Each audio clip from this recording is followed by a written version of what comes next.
Hi guys, yung topic natin ngayon ay yung chord pattern na makakatulong para magdagdag ng tension at release. Pero bago tayo mag-start, ano ba muna yung tension? So ito, paki-forward na lang kung familiar na kayo sa tension at release. So pag sinabi nating tension, yan yung parang feeling na unstable, na parang suspense, o parang binibitin ka. For example, mga chords bago mag-chorus, o kaya mga chords bago mag-verse 2. So, ang mga example na chords niyan, yung sus4 na chords. For example, ay A sus4. O kaya, D sus4. Yan. Example din yung mga dominant 7 na chords. Gaya ng G7 o kaya C7. So kung narinig niyo yun, di ba, para may feeling na parang suspense, kaya parang unstable, parang binibitin kayo, di ba?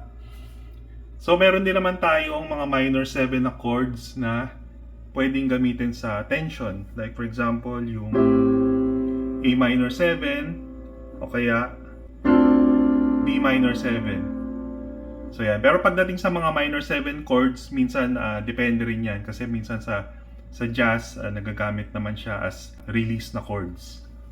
Yan. So ano naman yung release? So kanina meron tayong tension, ano naman yung release? Ito naman yung more on dun sa satisfaction, may feeling na satisfaction o kaya relaxation. Normally, ito yung pinaka-last na chord sa isang song o kaya minsan first chord sa chorus. Ang example natin dito, yung mga major chords.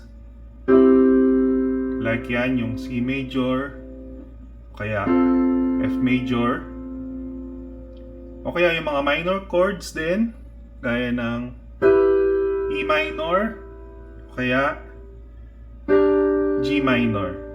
Yan. So balikan natin yung demo kanina. So gawin ulit natin.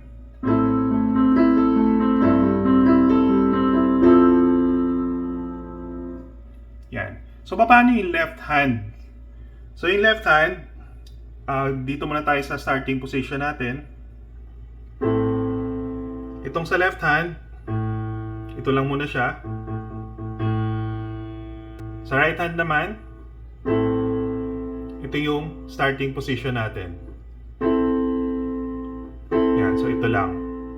So by the way, baka nalilito kayo na hindi ito yung normal na chords na alam nyo. Kasi gumagamit ako ng chord inversions. So, i-share ko na lang yung link sa comments para ma-review nyo yung mga pag-form ng chords at saka chord inversions.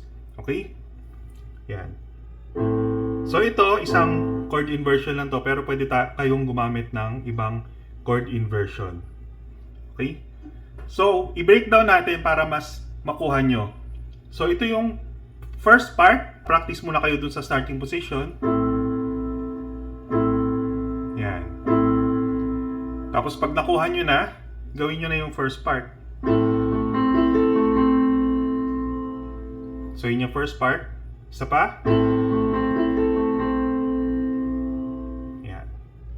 So pag nakuha nyo na yan, gawin nyo siyang paulit-ulit o kaya mas mabagal. Try natin mas mabagal.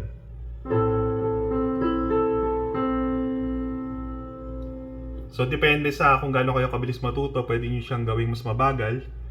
So, gawin naman natin ngayon yung second part. So, yung chords natin, kung kanina A minor. So, ngayon, A minor over G. So, yung right hand natin na chord ay A minor. Tapos, yung left hand natin na bass ay G. Yan. So, ito yung second part.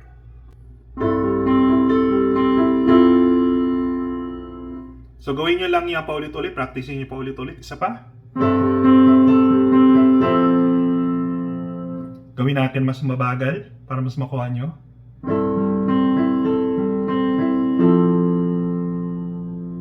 Yan. So, i-practice nyo lang yan, yung first part tsaka yung second part. Tapos pagka nakuha nyo na, syempre pagsasamahin nyo. So, ganito yung magiging itsura nyan. Parang ginawa kanina.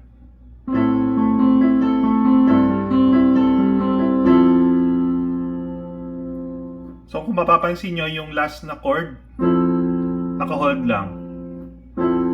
So yan yung release natin. So pwede tayong gumamit dyan ng F major 7 o kaya F major. Kung medyo tingin nyo masyadong strong yung F major 7. Yan. So itong ginawa nating mabilis. So ito yung tinatawag nating tension. Diba?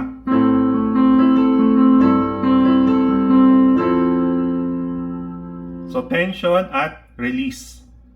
So yan yung isa sa nagpapaganda ng music natin. So ano pa ba yung mga ibang chords na pwede natin gamitan ng chord pattern na to? So yung mga chords na, for example, minor chord, tapos bababa yung sa left hand at magiging major chord.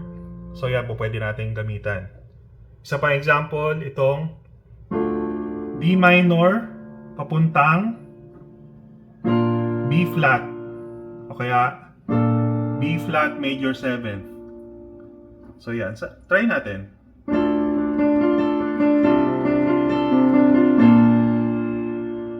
Yan. O kaya G7 papuntang C. So normally yung C parang yan yung start ng chorus o kaya minsan last chord ng isang song. So try natin.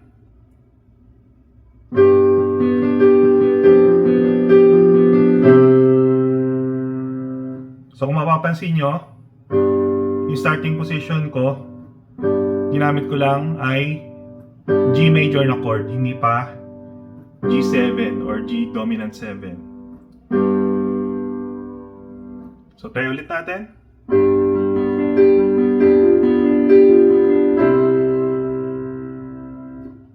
So kung sa tingin nyo masyadong strong yung left hand, pwede tayong gumamit ng ibang variation. So kung kanina, ito, pumunta dito, tingin nyo masyadong strong. So, gawin natin ito lang gagalaw. Ito, papunta dito. Try natin.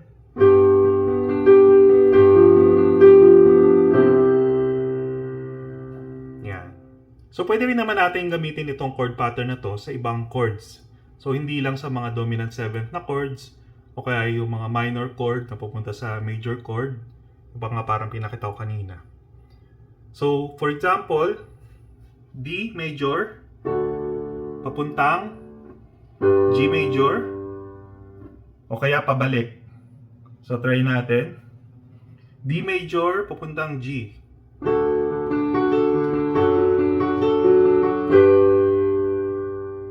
Yan. So, kung napapansin nyo, dito sa left hand, ginamit ko to. So, saan to galing? Yung sa chord na D, kinuha ko yung third. So, ito yung root note.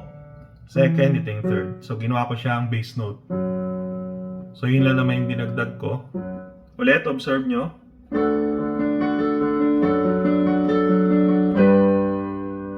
Yan. Para lang mas may movement dito sa left hand. So, ngayon gawin naman natin, pabalik naman. G major, papuntang D.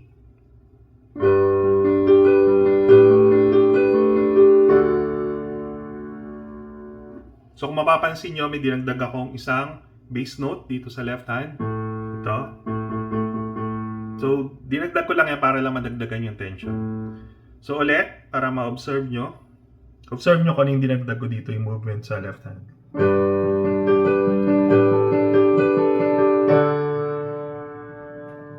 Yan. So, yan. So, itong chord pattern na to, pwede pa rin naman sa ibang klaseng chords. Huwag nyo lang gamitin ng sunod-sunod kasi baka magtunog OA din.